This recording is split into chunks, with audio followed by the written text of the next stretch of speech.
How do you respond rather than react to a stressful situation? In the movie Apollo 13, Jack Swigert, Jim Lovell, and Fred Haise are trapped in a small metal box, hurtling through the vast expanse of space.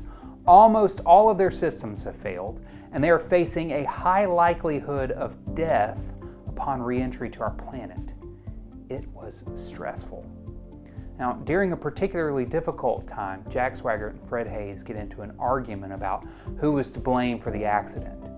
And Jim Lovell steps in and says, "All right, look, we're not going to do this, gentlemen. We are not going to go bouncing off of the walls for 10 minutes when we're just going to end up right back here with the same problems, trying to figure out how to stay alive."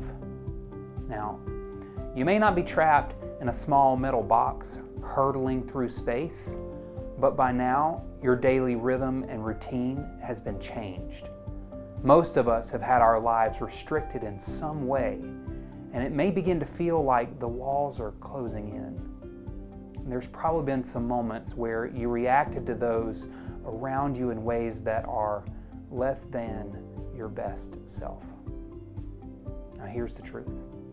We are all experiencing stress. Our routines have been changed. People are worried about their health, and they're concerned about the future. It's stressful, and we all wish that things were different. But we don't want to go bouncing off of the walls only to wind right back up where we started with the same problems. So, how do you respond with grace rather than react in frustration? Here's today's simple tip. Respond with the second thought. In other words, rather than saying the first thing that comes to your mind, take these 3 simple steps in order to respond rather than react. Number 1, pause. Literally take a breath. When you breathe, it sends a message to your brain to calm down and relax. 2, remember what is true. What is good about this person? How do you want them to be treated? And number 3, respond with your second thought. Engage this person from a place of truth rather than stress. So, when you find yourself frustrated with your spouse, pause. Remember what is true. Respond with your second thought. After reading the news, pause. Remember what is true. Respond with your second thought.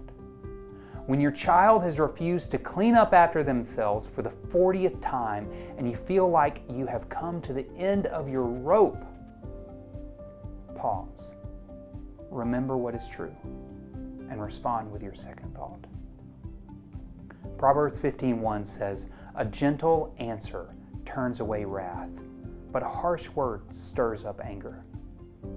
And when you and your family spend your days responding with gentle answers rather than reacting with harsh words, you will be able to look back on this season as one that allowed you to grow in love, to grow in caring, and grow in grace for one another.